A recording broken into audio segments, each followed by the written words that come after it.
If you knew that your next meal was going to be your last meal, what would you want to eat? And who would you want to eat that meal with? In today's episode of Tasting the Bible, we enter into the story of when Jesus shares his Last Supper with his closest friends and disciples. Tradition guided much of what they ate that night, and we get to taste a little bit of that tradition.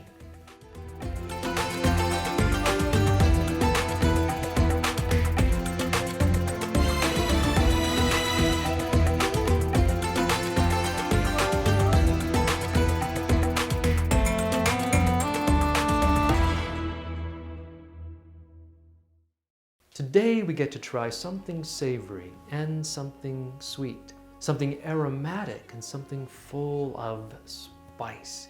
We are bringing together many of the elements that were present in Jesus' Last Supper. And we get to move beyond the symbolic nature of what the lamb represented and what the wine represented and the bread represent.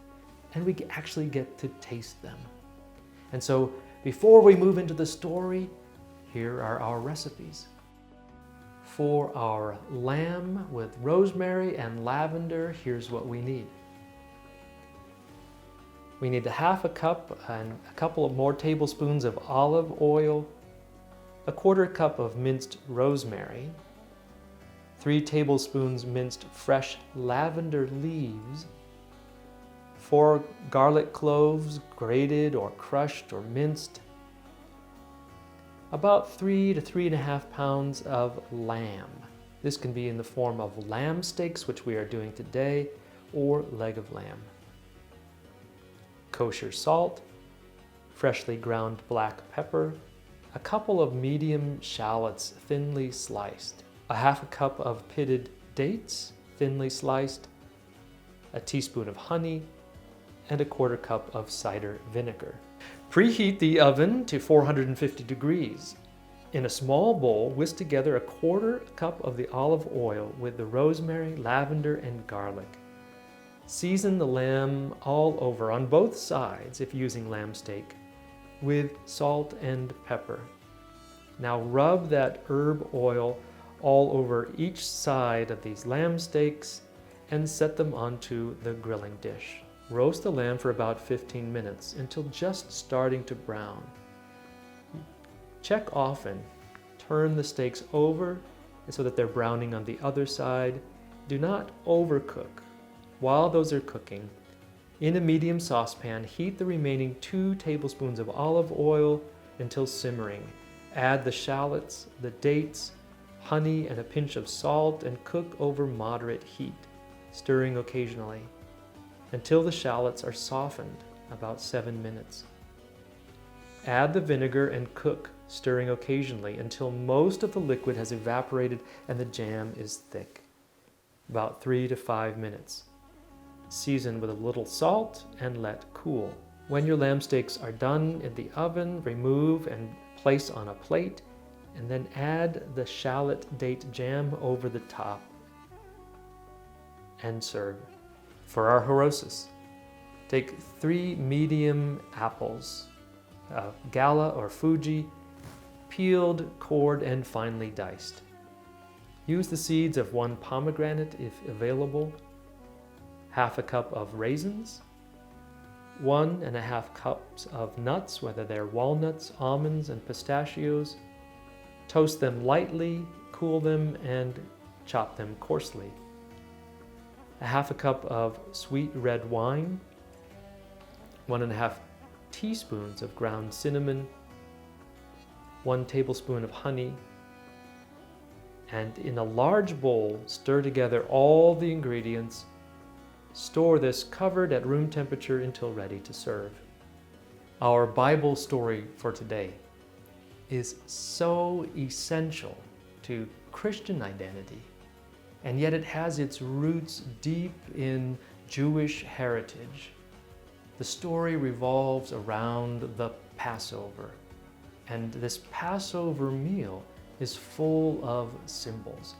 The symbol of that points to a people freed from slavery, delivered from oppression, and guided to a new life. And key symbols in this story are lambs and wine. And both of these represent the goodness of what God can provide, but also that which protects the people from all evil and oppression. And so we enter into this story with Jesus and his disciples coming to this meal. But what the disciples don't know is that this is Jesus' last meal. And so we hear our story from the Gospel of Mark in the 14th chapter.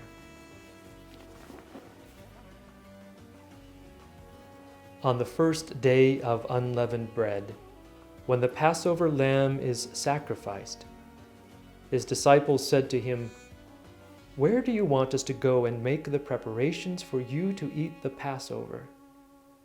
So he sent two of his disciples, saying to them, "Go into the city, and a man carrying a jar of water will meet you. Follow him, and wherever he enters, say to the owner of the house, 'The teacher asks, where is my guest room, where I may eat the Passover with my disciples?' He will show you a large room upstairs, furnished and ready. Make preparations for us there." So the disciples set out and went to the city, and found everything as he had told them, and they prepared the Passover meal. When it was evening, he came with the 12, and when they had taken their places and were eating, Jesus said, "Truly I tell you, one of you will betray me, one who is eating with me." They began to be distressed and say to him one after another, "Surely not I." He said to them, "It is one of the 12, one who is dipping bread into the bowl with me. For the Son of Man goes as it is written of him, but woe to the one by whom the Son of Man is betrayed. It would have been better for that one not to have been born." While he was eating, he took a loaf of bread, and after blessing it, he broke it and gave it to them and said, "Take, this is my body." When he took a cup, and after giving thanks, he gave it to them, and all of them drank from it. He said to them, "This is my blood of the covenant, which is poured out for the many. Truly I tell you, I will never drink again of the fruit of the vine until the day when I drink it new in the kingdom of God." When they had sung the hymn, they went out to the Mount of Olives. Jesus chose to share the last meal he was going to have on this earth with his closest friends, his disciples, those who had been with him through all of his ministry. And as he did so, he chose to take those symbols from the past that were so important: a lamb, unleavened bread, wine, that were symbols of his own people's deliverance from oppression and God's tender care for the people, and share these symbols and imbue them with his own life, so that when he was gone, his disciples could continue to share such meals and remember him, and to remember what God had done, what God was doing then, and what God will continue to do. And so as we partake of some of these foods, the savory and the sweet, the aromatic and that which is full of spice, bringing it all together, we do so in trust that God is working out all things. And we as Christian people, we share in such a meal to celebrate what God has done and is doing and will continue to do. And our invitation as part of our Tasting the Bible series is to allow all of our senses to be awakened to God's presence. And what better way to do that is to share such a meal with a good friend. And so let's do so. And here we are. At the end of our episode, we finally get to taste what we've been making. We have lamb with a date honey chutney over the top, or a jam, and our take on harosis, and we've added in, just from another episode, some of our sesame crackers and a little bit of goat cheese for good measure here on the side. And our special guest for today is Katie Rosenson, our resource coordinator here at Pinnacle Presbyterian Church. Welcome, Katie. So Katie, we've been asking each guest kind of sets of aromas are around right. I'm smelling some vinegar, and I'm smelling some cinnamon, and honestly, that's all I can smell at the moment. Okay, all right. So I'm also still catching. I mean, this kitchen is just full of the smell of this lamb as it was cooking. The garlic really came through, and opening up the oven. This beautiful smell of lamb just came through. So we have on our plates here some of the foods that Jesus may have been his last meal, because that have been present there. Maybe in a different form. We have lamb, and we have some fruit and nuts, a little bit of berry too. Let's try our lamb first, okay? See what we got here. Oh, Mike, that's good. Well done. So who can talk first with their mouth full? I win. It's good. I think immediately I get the rosemary in that. That's what I was going to say, the rosemary.